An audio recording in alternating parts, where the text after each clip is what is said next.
Dar fratele meu de acolo, dacă cheltui eu cu ea, dar să nu mai aibă nimic aici. Și sortea m-a dus. Uite, gândeam când îmi spune că nu mă duce. Dar până la urmă m-am dus, că de la sorte nu te duci mai încolo. Acolo trebuie să stai. E și-o luat drumurile, eu m-am dus, m-am însurat. 16 ani și 2 ochi negri.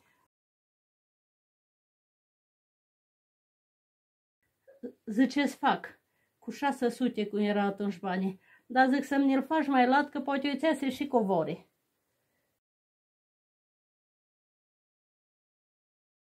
Că duc bine dor, dragul mai chideți bine, unde-i carnea de pe tine, unde-i carnea de pe tine dor. Carnea și osuțele, carnea și osuțele mai dor.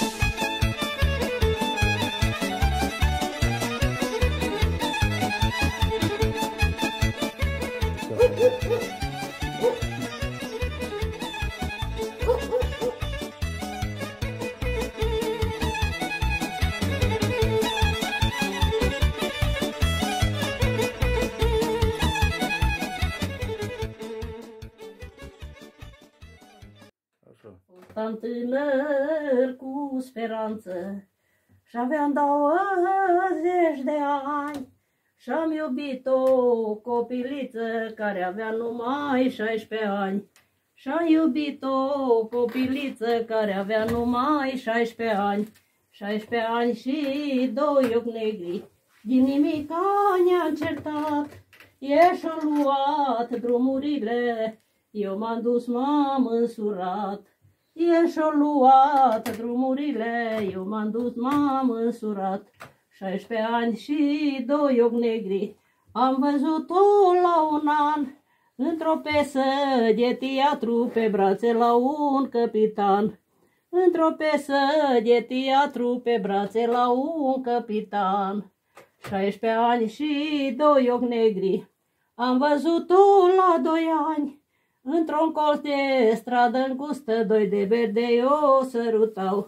Într-un colț de stradă îngustă, 2 de verde o sărutau. 16 ani și 2 ochi negri, am văzut-o la 3 ani, la spital pe o masă întinsă, 2 doctori o vizitau. La spital pe o masă întinsă, 2 doctori o vizitau. De mult timp aveți războiul ăsta? Din ăsta l-am din 75, din 15 martie. L-ați primit sau l-ați moștenit? L-am cumpărat. Ni l-a făcut meșterul ăla și eu i-am plătit. Scump l-ai cumpărat? Nu așa scump. Meream cu plase și nu avea război. Îmi mai da vecina. Și vine tata, Doamne iartă-l, că stă aici pe vale. Florică, Florică, trece Iosiful bădeștilor pe vale în jos. Fugi, uite după el și zi să-ți facă război. M-am dus, uite după el, l-am străgat, bade Iosif, stai în loc. Să-mi faci război, te rog frumos. Zice-ți fac, cu 600 cum era atunci banii. Dar zic să-mi-l faci mai lat, că poate eu ți-ase și covori. Vine, i-am dat 100 de lei arvon. Vine la, nu știu, la o săptămână, la dau cu 100 înapoi, că nu-l mai face. Dar de ce bage eu să vă pare că e pe ieftin, e pe ieftin, dar pe cât să-ți dau? 700, zic că-ți dau. Și ni l-a făcut, Doamne, dai sănătate și, Doamne, a făcut un lucru de poți lucra orice cu el. Și uite că e bine. Și te folosești de el? De atunci. De atunci. De atunci. Am o vara la lucru câmpului și tai, când până trăi bărbatul meu, țineam cai, țineam câte 2 vaci, duceam lapte la lăptărie, meream cu bărbatul meu la pădure. Că mi-a plăcut să pui mâna să fac și eu. Că tot am desfăcut ce e aici și ne-a făcut nouă. Am unul nouă, că-s de mult făcute, dar zic. Am oamenii dacă... Cum a fost copilăria dumitale? Gre. Dacă tata a fost păpat, fără o mână și fără un picior, îți dai seama că nu mi-a fost ușor. Dar ne-au crescut bine, Dumnezeu să ierte pe părinții mei și pe noi să ne ierte. M-au crescut bine și mereu la școală și n-aveam, am învățat bine, dar nu am avut cine să mă porte. Zicea tătuțul, cotă să nu furi de la oarecine un crion, că nu știu ce să fac. Învățătorii mi-au cumpărat crion și caiet și îl împărțise în trei, matematică, română și gramatică. Și așa am crescut. Și a fost învățătoare una de și din deal, încă așa mă trăiește. M-a învățat pe a treia și pe a patra și a venit la părinți și a zis, dați pe Florica la școală, aici la Fonoja era de 7 clase, la noi în Pleș era numai de 4 clase. Dați pe Florica la școală că Doamne bine învață. Eu își dau, zis tătuțul, dar vezi mă că-s păpat, acolo trebuie bani, eu n-am de unde. Dar frate meu de acolo, dacă cheltui eu cu ea, dar să nu mai aibă nimic aici. Zice tătuțul, eu așa nu vreau. Și tu când e mare și e măritat, trebuie să ai și tu oarece. Dar și frate meu să știți să o ajut, că și eu când ajungeam ceva, cu avut 7 copii și eu îi ajutam. Dar știi, nu toți oamenii la fel. Nu toți oamenii la fel. Așa, pe m-am căsătorit cu bărbatul meu, spusă eu că mers în armată, mi-au rămas fata și am rămas acolo, m-am măritat după bărbatul meu, măsa-i lăsase.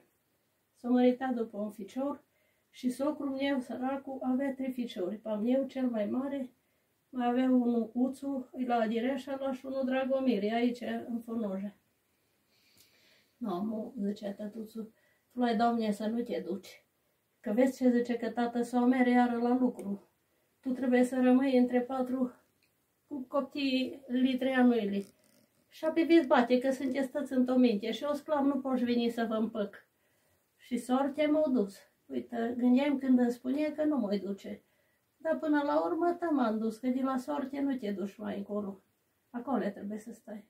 Da, a fost concursă care harnic. Așa că au făcut armata, în minte, că a venit miliția și l-a dus la armată. Că trebuia să fie duminică dimineața la comisariat și el o scamere la joc, la unul ce ăștia. Mă eram cu fata în casă, mă gândeam, mă, uite-te, fată de 3 săptămâni. El vrea să meargă la joc, dar ducă-să. Nu m-am văzut miliția că se bagă în casă, zice, o trebuie să fii la 7 la comisariat. Că dacă gândi că mă duc la joc, nu lasă că te ducem noi la joc. Și apoi am era gata, nova Liza, o luat și l-am petrecut până acolo din sus la școală, că tata a rămas cu fătuța. Nu uit în veci că o zis că tămine când ne-am despărțit ochii tăi și fata.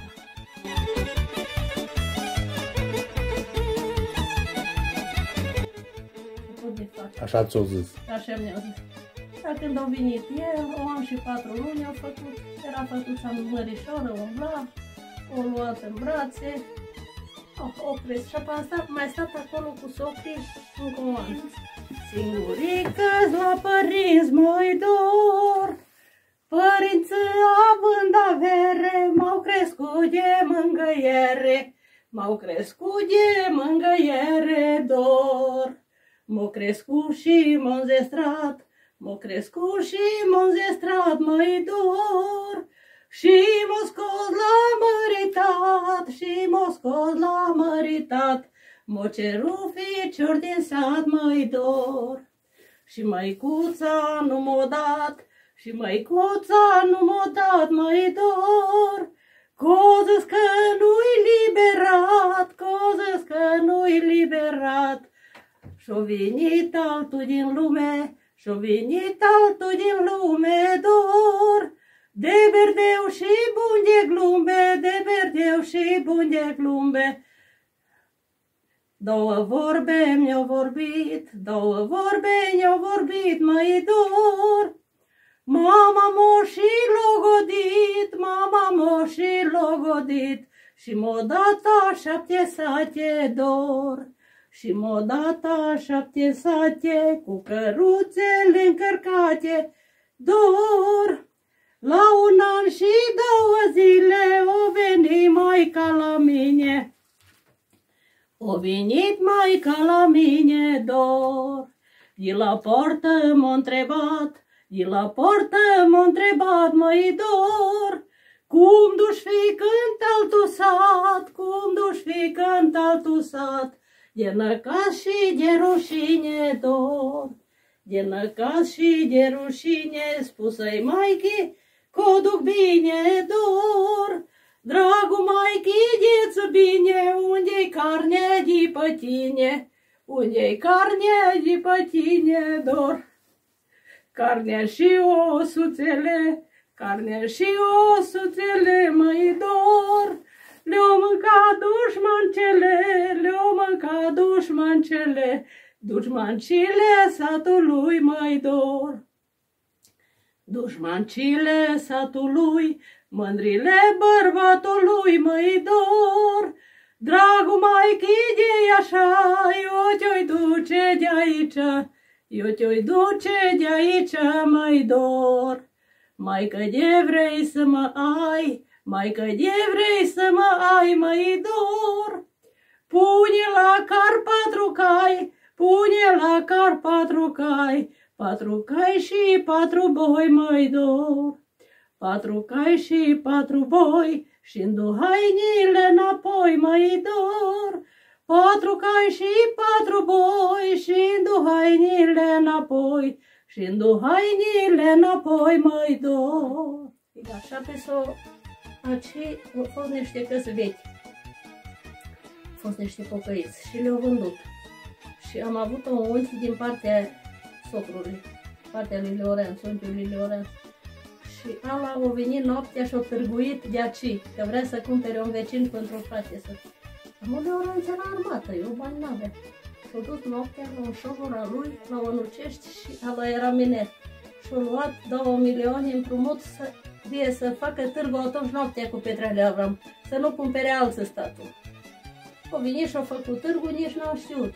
În ceea zi, cu socrul meu și s-a dus și l-a adus pe tătuțul, domnii Hartă, s-a dus ursul cu căruța și l-au făcut târgu cu Petrele Avram, cu 46.000, de atunci era bani, 46.000. Au, era căsile, înghețăia astea, dar vechi, șura veche, toate vechi. Pe data de trebuia să facem de bani. Am vândut niște teren. Bărbatul meu a avut căsi făcute acolo la biserică, dar încă nu era gata, numai acoperite. M-a mânat tătuțul la Dângău, acolo o găsit cine să cumpere căsile. A venit un om, le-a cumpărat cu 14 milioane, țu minte. Așa pe tot am mai vândut teren ce am putut și nu mai puteam face de 4.000. 4.000 nu mai puteam face, tot străga Petre ăsta le Avram, nu, lasă că rămâi tu fără bani, dacă nu poți da și ale 4.000 pe termen. Mă plângeam și mă lăcăjeam, m-am dus la sora mea și mi-a dat împrumut, m-am dus la fratele meu și la nănașul și m-am împrumutat și de ale 4.000 și am dat să nu mă mai, că atât am stresat. Și apoi a venit bărbatul meu de armată și cum am avut fata, trebuia să-mi dea alocație. Și nu mi-a dat alocație, că am fost în poziție cu socrul meu și el era la mine. Și apoi eu m-am dus la comisariat plângând și am zis că socrul meu are familia lui și să-mi dați să am cu ce trăi. Nu mi-au venit banii pentru fată până ce s-o libera bărbatul meu.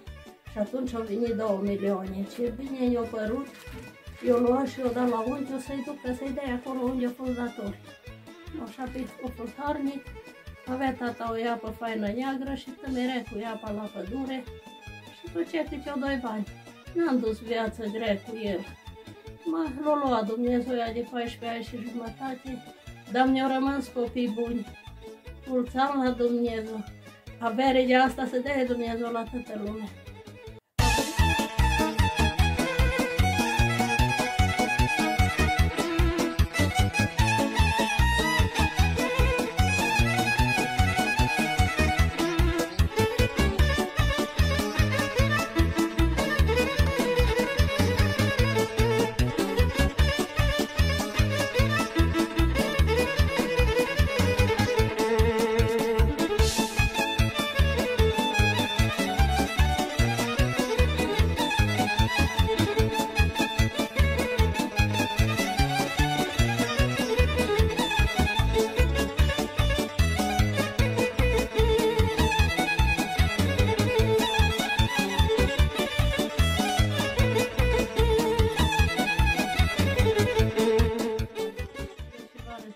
Câți copii aveți? Fata asta și băiatul. Să vă trăiască. Mulțumesc. Nepoți am dat o fete de la fată și de la băiat am un băiat. Nepot. Și predau ore la studenți băiatul Leontin la București. Cine v-a învățat să țețăți la război, cu război, să lucrați? Și eu o pus în tie. Eu de mult de atunci. Era fata mică. Ne mai cota socrul meu de ea și m-am dus la sorul meu și mai țesem cu ea să învăț și eu. Ea la ala am început întâi să țes, dar nu-i ușor. Nu-i ușor. Așa că am început a țese, ne-am țesut mie câteva și apoi am văzut femeile astea de pe aici și tăcomez am avut. Tăcomez, la toate le-am făcut. Am țesut la femei de la Mărișel, am țesut la femei de la Mănăstireni și apoi am țesut la femei de aici de la Călățeale Pădure. Nu știu de pe unde am țesut, și la primariului nostru am țesut și că am făcut lucru, cum am știu eu mai bine, și culori frumoase și m-a sunat un domn din Cipru, numărul meu, că și lui trebuie să-i fac cu ciobanul, dar eu nu cerut numărul lui. No, și apoi am zis că el o face, dar să-mi aducă dulciuri de diabet și ți-o aduce o straiță de ele, dar nu mai venit omul veci, nici nu m-a mai sunat.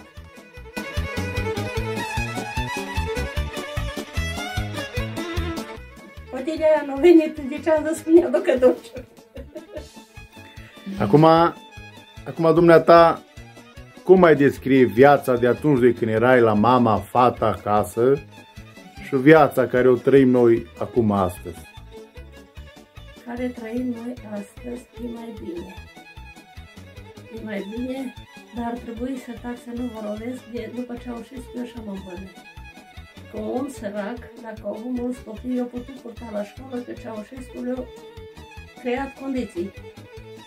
Hăinuțe mai ieftine, îi putea să-i porte la școală și le da locuri de muncă și nu, era închisă granița, nu mere oamenii în altă țară să lucre. Ia, și vă spusei, știu că fata mea are două fete, una e măritată după un spaniol și în Spania trăiește. Ea asta în altei trăiește, are prieteni din Olanda. Noi am fi vrut după români, dar bine că să înțeleg, sunt băieți deștepți, să înțeleg. Atunci nu te teame că nu mereu oamenii în altă țară. Le da de lucru Ceaușescu și sâmbătă, și duminică. Și mai bine a fost așa. Și era vrenic să poruncească. Cât a fost Ceaușescu, știa oamenii de poruncă. Și mai bine. Doamne, dă-i sănătate și la Iohannis, ca așa persoană frumoasă și mă uit către el la televizor, ce frumos vorbește, și ăștia care îi avem, îs buni. Și fac și ei cât pot, da. Și oamenii sunt mai răi că nu lucră așa.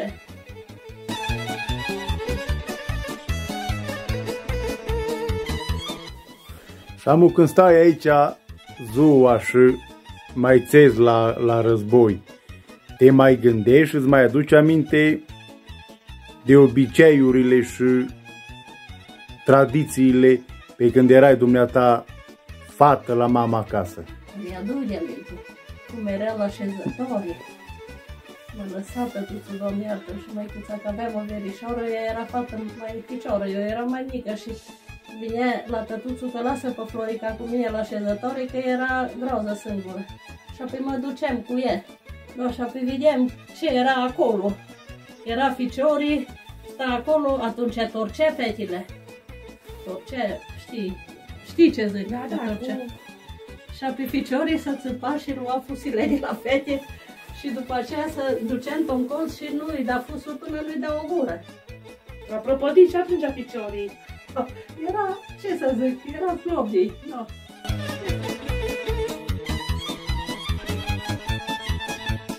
Ce să zic, și apoi unul odată a luat fusile și le-a pus într-un sotiul, cum zicem noi. Acolo la o casă unde o coșezătoare și era un valău. Dar nu s-a dus bolundul și-a băgat sotiul cu fusile în balău și s-au dat fusile cu tortul pe ele. O venit în casă ca să râdă, numai cura apa din sotiul. No, pe fetile tăte s-au năcăjit și l-au suduit, că de ce și-o bătut joc. Dar din nu căpătă nici o gură de la fete. dacă o dat. Da, și apoi nu, mi-aduc de aminte, cum eram la lucru și la Monoșei când am fost acolo, dormeam la Bărăci. Acolo și erau împădurari rău de tot monașii, zice, atât ai purtat frica și sta acolo pe un butuc și pândea ce facem, că ne da puieți să-i plantăm, dar cu numărul.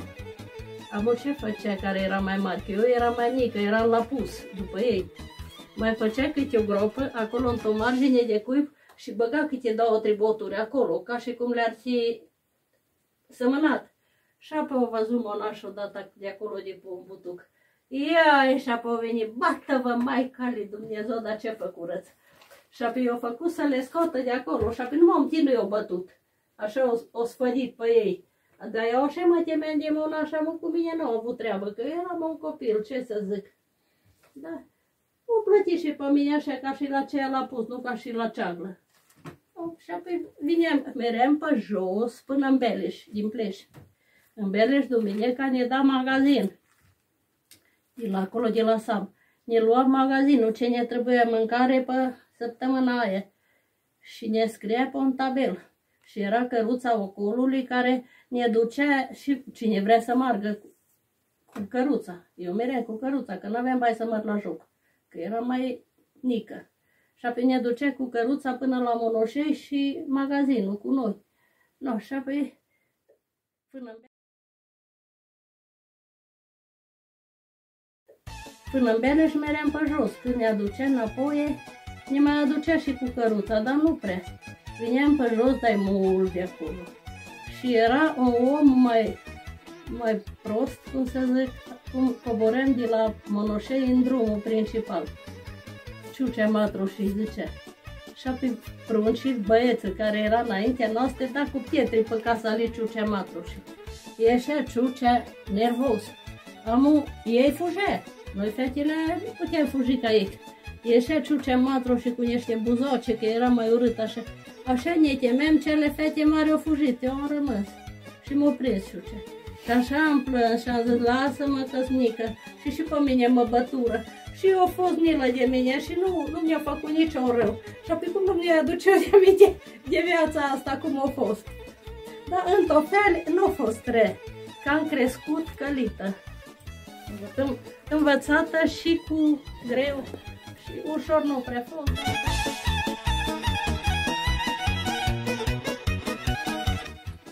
Nunț să făceau. Să făceau? Să chiuie la nunț, cum era obiceiul. Dar cât am dus eu găina la nunț, dacă eram bună de așa ceva. Aici în zonă.